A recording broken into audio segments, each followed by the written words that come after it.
A paz do Senhor, meu irmão, minha irmã. Trouxe outra palavra aqui para você. Hoje a palavra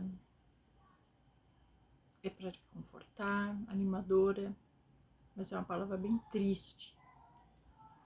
Mas que talvez você esteja precisando ouvir, porque ela foi me colocada para falar para você hoje. E às vezes a gente precisa ouvir as coisas, né? Mesmo a gente precisa ouvir o que Deus quer falar pra gente. Às vezes não é o que a gente quer ouvir. Mas ela se encontra em Isaías, capítulo 53, 10. Todavia ao Senhor agradou moê-lo, fazendo enfermar, quando der ele a sua alma como oferta pelo pecado. Verá a sua posteridade e prolongará os seus dias. E a vontade do Senhor prosperará nas suas mãos. É aqui no 11. Ele verá o fruto do penoso trabalho de sua alma e ficará satisfeito. O meu servo, o justo, com o seu conhecimento, justificará muitos, porque as iniquidades deles levará sobre si. Bem, gente, mas eu vou ler o finalzinho para você não ficar tão triste. Claro que a gente sabe o que é as profecias de Isaías para com Jesus. Aquele Isaías já tinha previsto quando Jesus viria, esse servo aqui que o servo viria. Ele estava falando desse servo aqui que passaria por tudo aquilo no futuro, que seria Jesus, né? Que seria humilhado, que levaria todos os pecados. E o que ele fala aqui? Todavia o Senhor agradou de moê-lo, fazendo enfermar, né? E Deus ficou satisfeito por ele ter passado por tudo aquilo, mas ter livrado um povo dos pecados.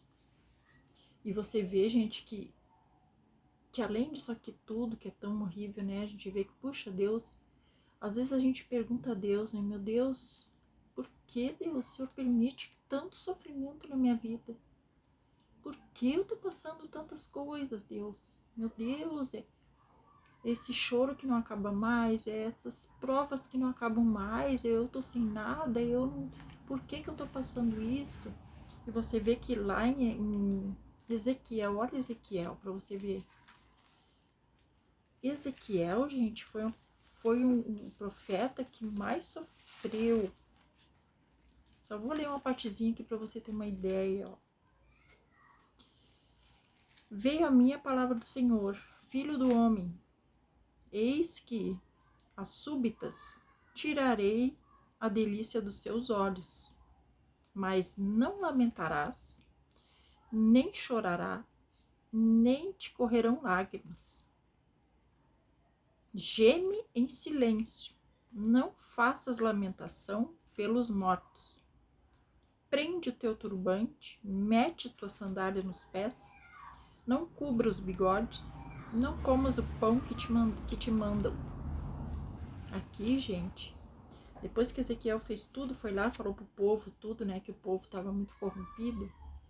Então, assim, ó, tirar as delícias, que ele falou aqui, ó, tirarei a delícia dos teus olhos. A delícia dos olhos de Ezequiel era a esposa dele.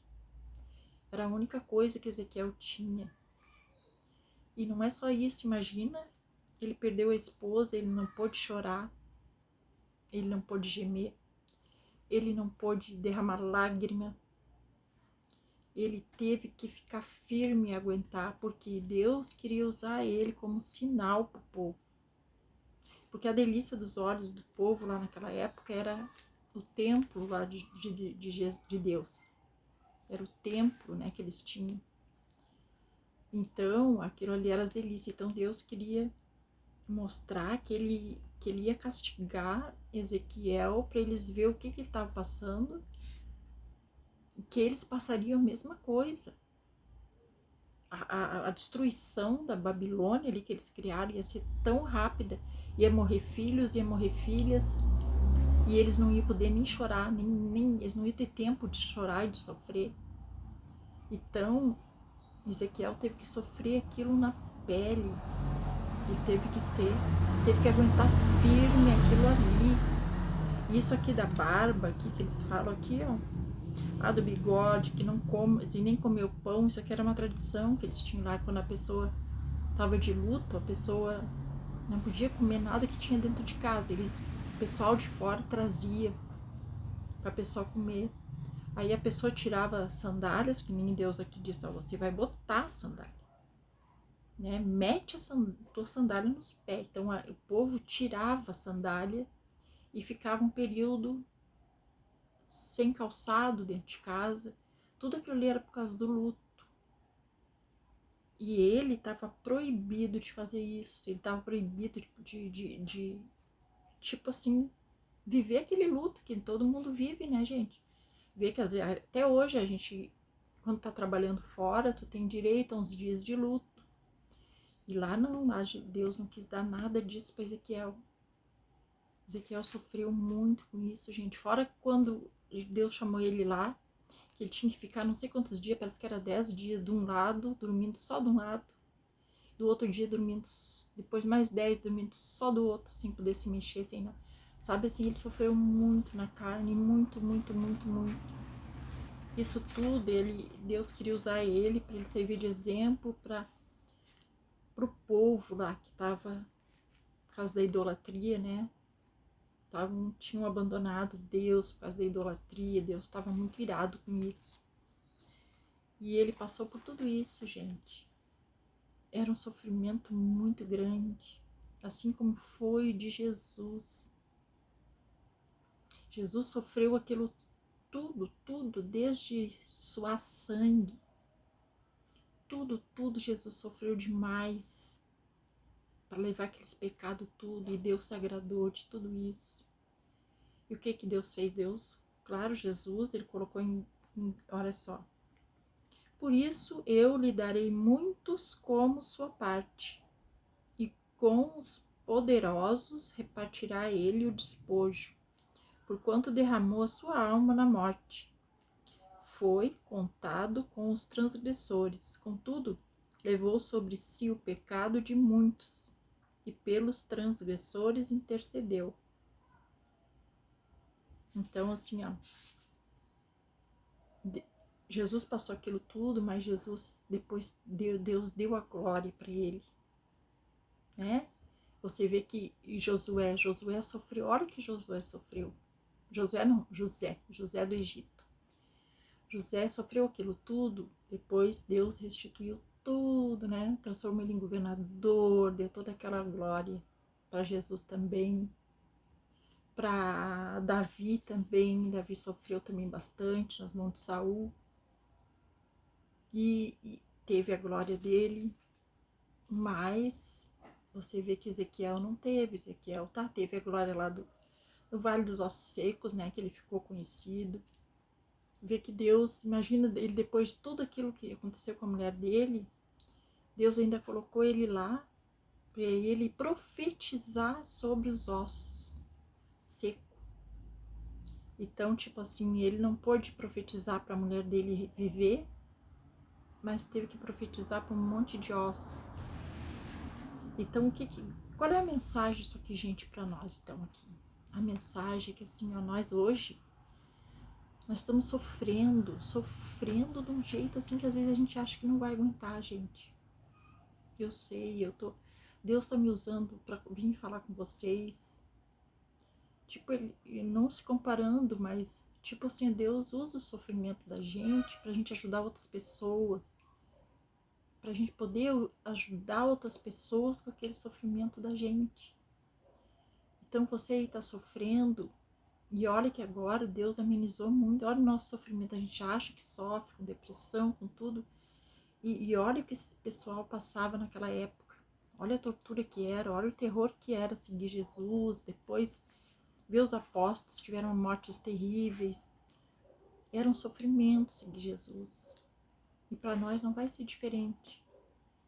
Só que se a gente continua agora, tudo amenizou, Jesus amenizou a nossa vida.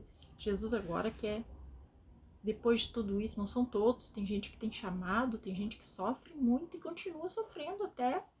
Quanto mais sofre, mais é carregado do Espírito, mais é cheio do Espírito. Então, assim, mas tem gente que não, tem gente que se persevera ali, Jesus recompensa, que nem recompensou José, que nem recompensou Davi, que nem recompensou Jesus. Deus quer provar nossa fé e que a gente ajude outras pessoas com aquilo que a gente passa. Que a gente tenha uma palavra de conforto, de carinho, que a gente, mesmo sofrendo, levante, não, eu quero continuar seguindo Deus. Porque se você não seguir Deus, se você desistir de tudo, largar tudo ali, é o seu fim. Porque você não tendo Deus, você não tem nada. Então não tem mais como você voltar atrás. Ou você segue Jesus para te ir ter Deus na tua frente, ter esperança de tudo que Deus te promete. Que vê lá na época lá de Ezequiel, Deus nem prometeu coisa para ele. Só simplesmente usou ele, né? Já José não, José do Egito, Deus já deu sonhos, Deus transformou ele. Então assim, não é todos. Cada pessoa tem um tipo de chamado, um tipo de o que vai passar, né? Uma prova diferente, um processo diferente para viver. Mas olha que diferença, nosso sofrimento hoje em dia, gente. Claro que não é bom, ninguém quer sofrer. Mas tenha esperança que se Deus lhe prometeu aí, porque agora Deus faz promessas, Deus cumpre todas as promessas. Porque todas as promessas que ele fez na Bíblia, ele cumpriu. E se ele fez aí para você, ele vai cumprir também na sua vida. Então você sabe que você está sofrendo, mas você vai ter um bom final. É isso que todo crente tem que ter. Perseverança, confiança e fé que Deus vai cumprir as promessas que ele colocou no seu coração. Amém, gente? Já passei demais aqui falando, mas essa mensagem era muito importante deixar aqui para você hoje. Força, perseverança, força, porque o nosso sofrimento de Jesus, de Ezequiel, de muitos na Bíblia, não se compara ao nosso. Nós temos que ser fortes, gente, e confiar em Jesus. Amém? Fiquem na paz do Senhor. Espero ter ajudado. Deixa o seu joinha aí se eu ajudei, não esquece.